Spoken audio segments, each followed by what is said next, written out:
Okay, welcome back to Real Cast Fishing Podcast. Your host, Glenn, with the City Bella Fishing Field Team, a COAF Field Team on YouTube. And this round, we're just talking Sunday fishing ramblings on some recent activities of yours truly in the area and, well, some of the things we've done fishing-wise. But before we go there, hey, let's have a little toast to close out the Sunday with some 9.5% Ranger Juice Force IPA. Tasty, tasty, tasty. All right. I think the lighting is a little off here. Let me turn on a light real quick.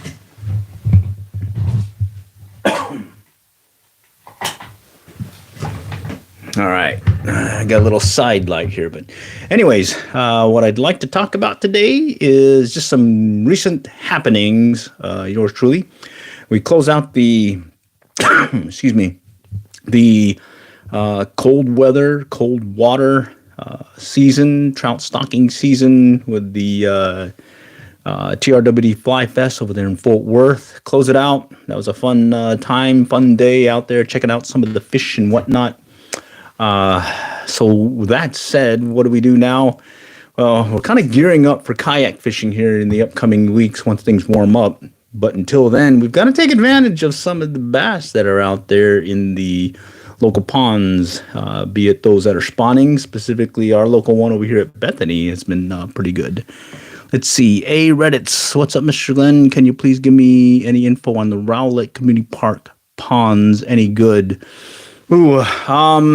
Well, I could say that from a Rowlett Community Park pond. That's the one over there by the landfill.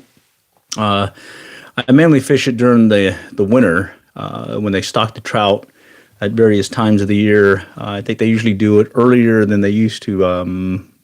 Let's see. So I can't really tell you on what would be there. However, when I was there, I think it was a couple of years ago, catching a few of the stock trout, I did see several folks catching some nice sized catfish. I'd say 3-5 pounders, and it looked like they were using, well, they were fishing for trout. I think it was power bait, but I think they also had some other things. Are there any bass? Yes, there are bass there. I've not caught any big ones there, but I've seen others do okay. How would I approach the area, especially this time of year? Put on some polarized glasses. There's one side of the creek that has a feeder, or not creek, of the community pond. I think it's the one that has the dock. Well, no, there is a dock already there. But if you go to the one end where there's a little feeder creek that runs in and it gets shallow, that is where I'd probably start, and I'd probably put on some polarized glasses and just start walking the bank. If the water's clear, you should be good to go to at least maybe see some of these bass that are spawning, because right now in our area, yeah, they are there. In fact, I just went the other day to local pond over here. We call it Sonic Pond, and there were 5, 6, 7 beds in with one particular spot, and I could easily see it because I had the polarized glasses. Unfortunately, they didn't want to strike. There were only one that looked interested. Other than that, the rest just kind of sat there. In fact, I had my fly going right, right in front of its nose.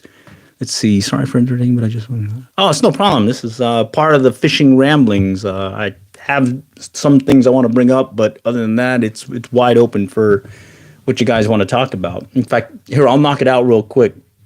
I got this 3D printer behind me, and I started making the micro lure blade because I wanted a lighter lure for this micro fishing, or not micro fishing, but bait finesse systems fishing. And this is the Casking Zephyr that I've been using with a high spool speed bearing that has allowed me to cast from 1/16 ounce to, I'd say, about 1/24 ounce weights now. So I just wanted to test it out. It took about a minute to print, and I got like several varieties. I already lost 2 of them, unfortunately. One to a snag, and one where I had a break off. I don't know how, but it broke off. And yeah, that's really all I wanted to bring up this round. Unless you have some other questions, definitely bring it up. One thing that I noticed that helped me with these little micro lures was this little split ring thing that I just got in today, in fact, from Amazon, and made a big difference in getting that lure set up. But yeah, for Rowlett, Community Park Pond, I'm not that too savvy in there bass wise, but yeah, right now this time of year, definitely want to go check it out. White Bass Run, I've heard a lot of good things about the White Bass Run, specifically over there at Rowlett, as well as over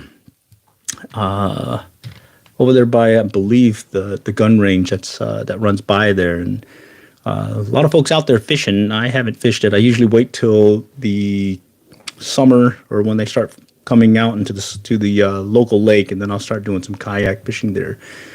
But everything that I've seen posted wise has definitely been pretty good from the white bass standpoint. I think over here they call them sandies. I'm from South Texas. We call them white bass.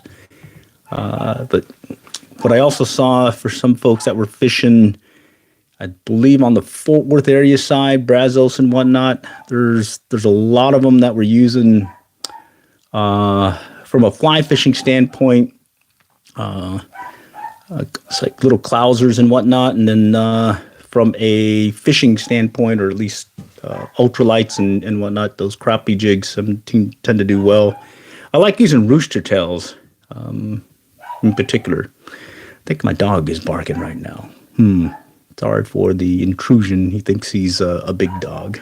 All right, thanks for the knowledge. Okay, appreciate it, Reddits, and appreciate y'all joining. Okay, so we're just rambling at this point. In fact, I might have a looser tongue as I keep drinking this 9.5% IPA. Voodoo Ranger. Very good. And I wonder, can y'all hear the dog out there? I think he's barking. Yeah, I think I hear him. Anyhow, I do have another order that I put in at Amazon, so maybe that's why he's barking, because I was looking at picking up this this hook. Well, you put your hook in it, and you're able to attach it to your pole or your rod, and you're able to unhook it really quick and start fishing really, really quick. I'll put more about it and tell you how I like it or not.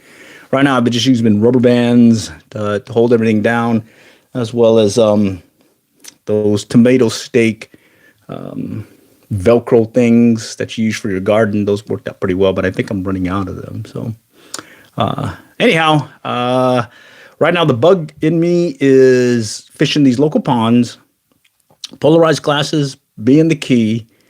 And when you come to a bed and you see the bass reacting to your fly, this one's getting ready to strike. You should fish that one until you do get a strike or you spook them. A lot of cases, if you're dropping them right by their nose and all that, and they're moving on, or they're spooking immediately as you walk up, best thing to do is just move on and see if you can find another one. I think so far there's at least 4 ponds I've been to in the past 2 weeks, and every single one of them has had either bass on beds or you can see them staging. So I would say that would be a good one to take a look at. Have you ever fished Richland College? Okay, I'm trying to remember. It's the one that's further south of Dallas. I think I went there once, and that was part of it was like a baseball tournament or something, and I noticed there was a pond there, and I fished it, and I remember this is a good while back, though. I think it was like 10, 15 years ago, and I just remember it being very clobbered with a lot of greenery, but I did get a few bass. I mean, just typical pond bass that you see in different areas. So I'm not sure if it was Richland College or if it was another one, but it's the one that I'm picturing that's south of Dallas. I can't remember where, but it's been a while. All right, and I see some other folks are joining. Appreciate y'all joining. This is the Real Cast Fishing Podcast. This is a Saturday or Sunday ramblings.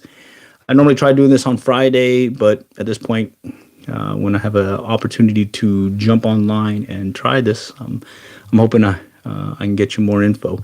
Also, I'm still doing the Little Red Book of Fly Fishing series. And that one is just going right into the Little Red Book of Fly Fishing and reading all the different tips and just pointing out some key things there. So, but at this point, fly fishing, micro fishing, micro lures, and bait finesse has caught the bug in me. And then the upcoming, I call it kayak fishing season. That's gonna pop here soon, and that is pretty fun because I get two things out of kayak fishing. One, I'm fishing, and then two, if I don't get anything, I'm still getting good workout because I tend to do trolling. I'll troll my lures and whatnot. Other times I'll bottom bounce, or I'll start working a tandem rig of crappie jigs over some structure where some crappie are, and just start bottom bouncing there. And there's a lot of paddling and moving. I don't have a foot powered kayak. I just have your everyday kayak with you got to use your kayak paddles to move around, and it's been pretty fun. All right. How about y'all? Anything happening out there where y'all are at? Maybe some good hints of things to maybe fish for. I know the white bass run. I know the bass on beds and spawn is happening, and then additionally crappie. That should be picking up as well. Gotta take a little break here. All right. Other things. Let's see. I'm really excited about this 3D printer.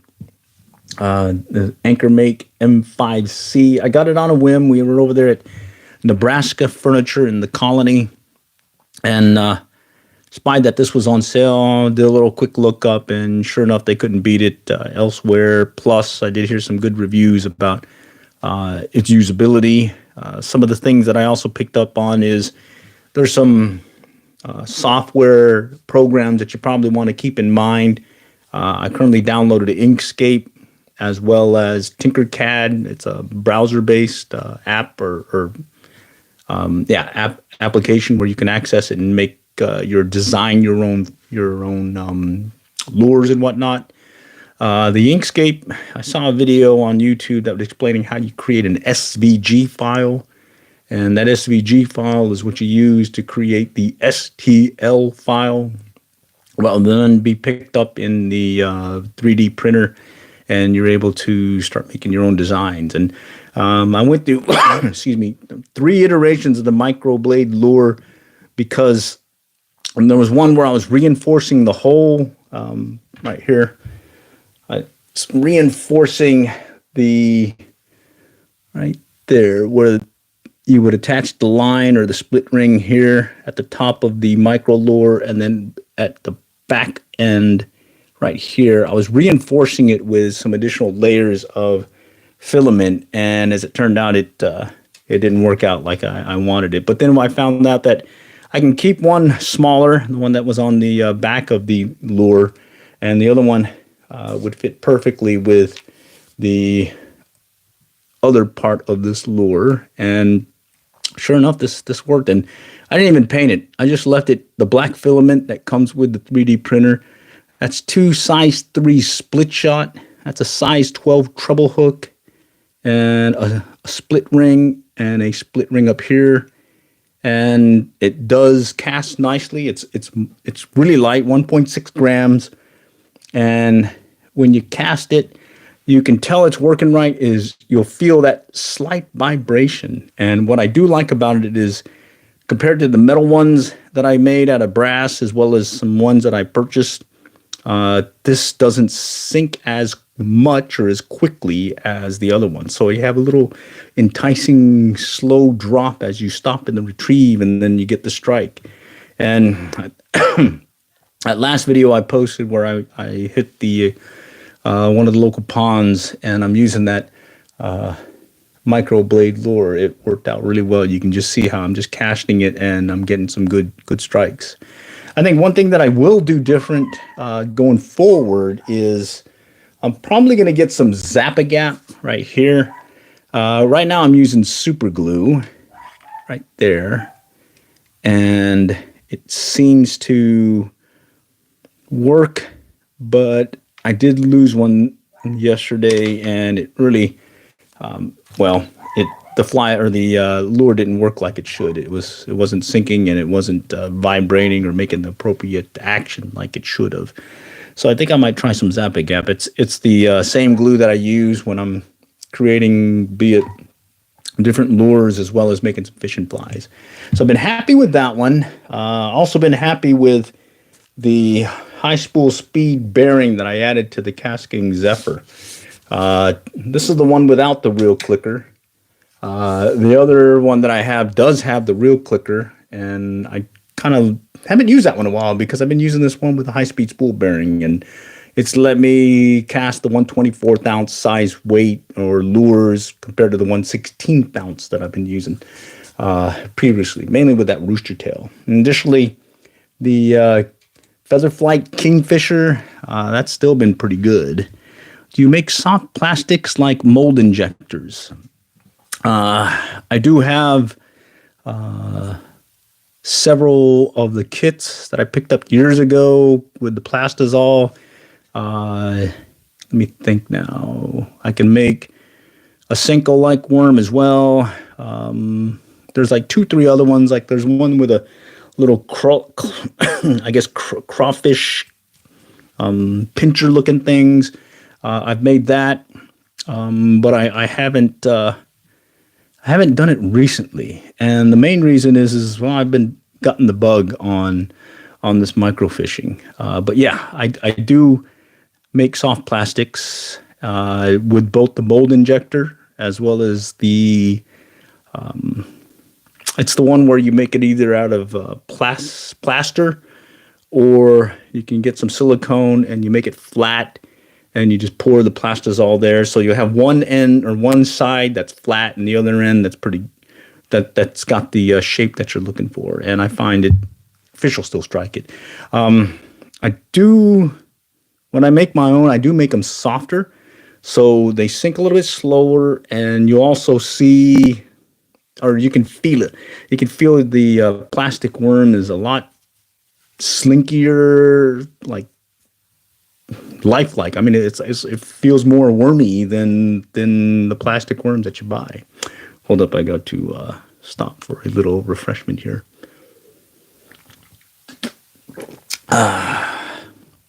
Let's see, Quilly24 Twitch, loving this. All right, thank you for stopping by. Appreciate it.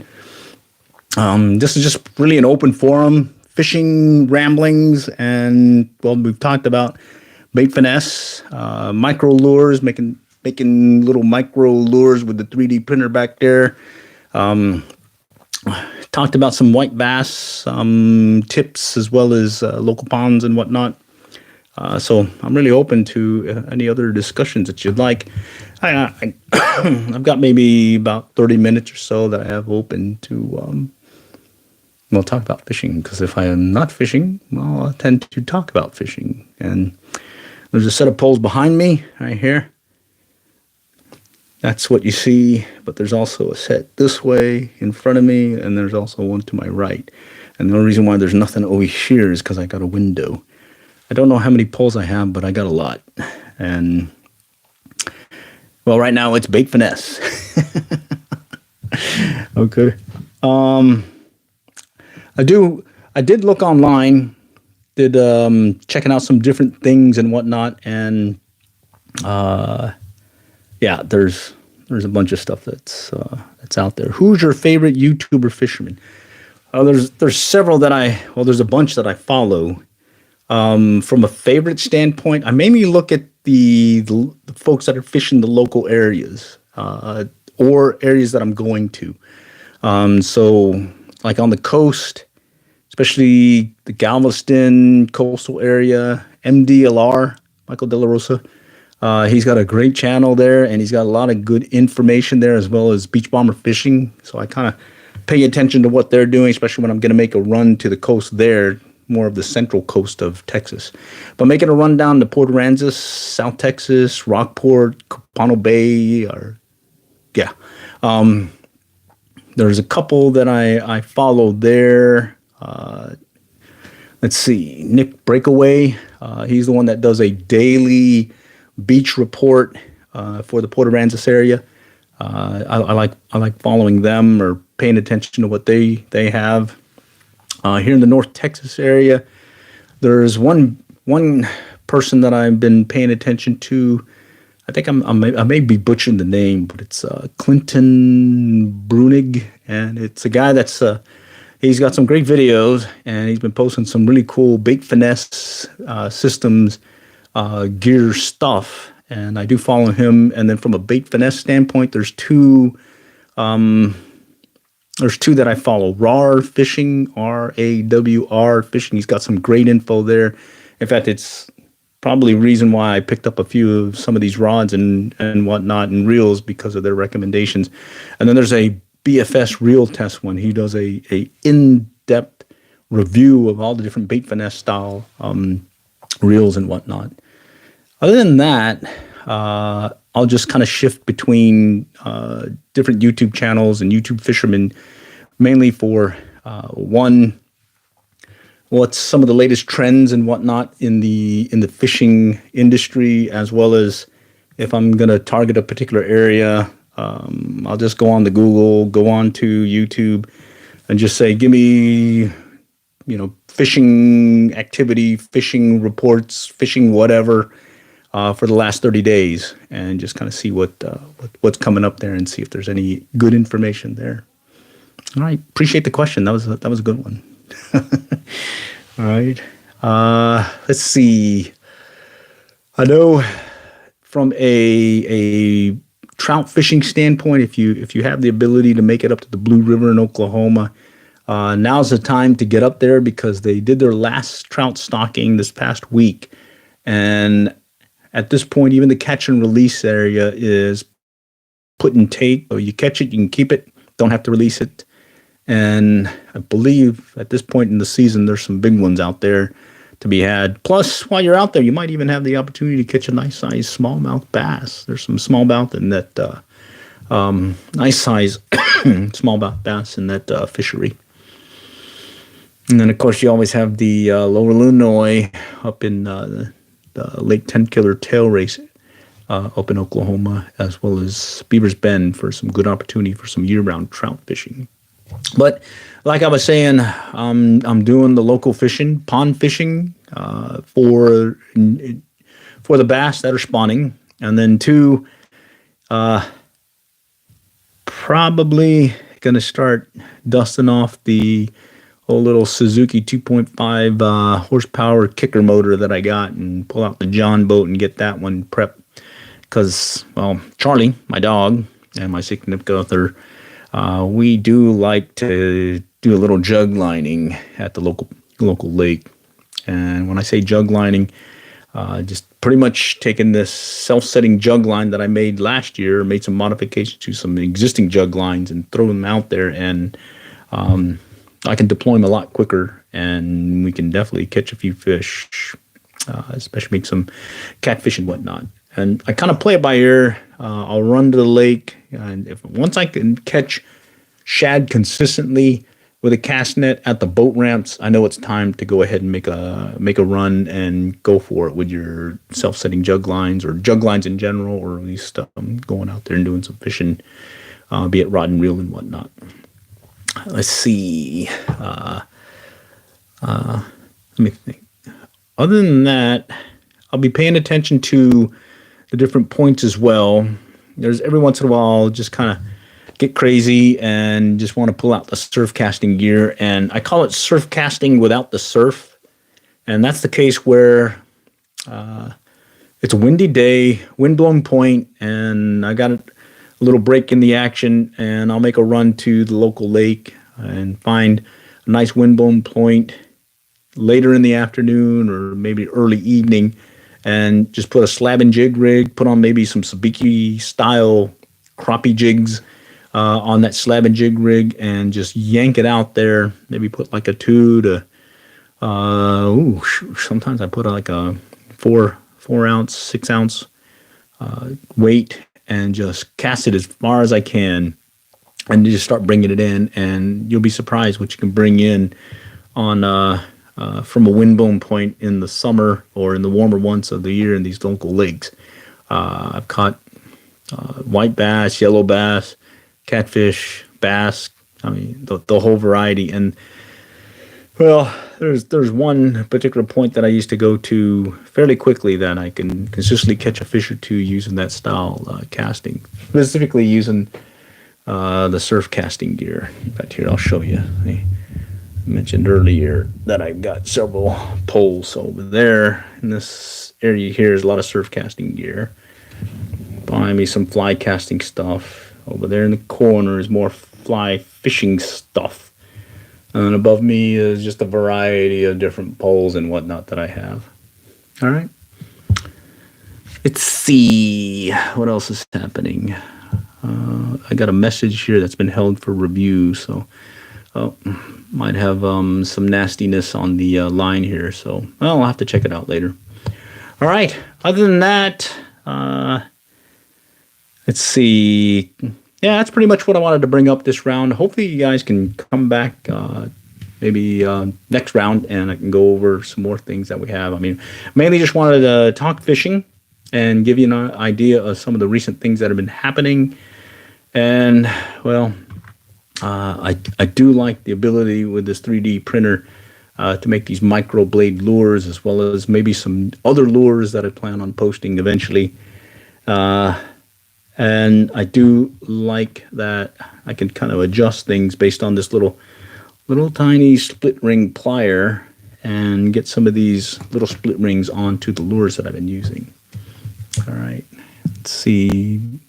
Zayden Walters, Niha. I'm not sure what that means.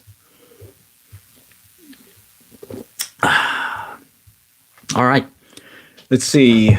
From other things that we've been doing here recently, let's see, the micro lures, 3D printing, and I do have to admit that AnchorMate M5C has opened my eyes to 3D printing. I've always wanted to get a 3D printer, but it's always been, well, it's maybe tough to set up. Plus, I don't want to spend the money, and it looks like it may be a pain to learn a few things. Well, it turns out this one makes it a lot easier. I can control the function of it from my phone. I can download designs and whatnot and get them printed fairly quickly. And additionally, because there's some low cost, if not free, software, I'm able to design my own lures. And so over the course of the year, I'm hoping that maybe I might be able to come up with one that just may be a game changer when it comes to a particular species of fish, because, well, I plan on fishing some ponds, plan on fishing the local lakes and whatnot, and then I do want to make that run to the coast. And make that run to the coast, I definitely want to try some, well, maybe some other things that may get some bigger fish to strike. All right. With that, I'm going to go ahead and close out this round. Appreciate y'all joining. And I'll definitely check out the messages and whatnot and see if there's any comments, questions, whatnot that I need to answer. All right. All for now. Catch y'all later, and good luck and good fishing.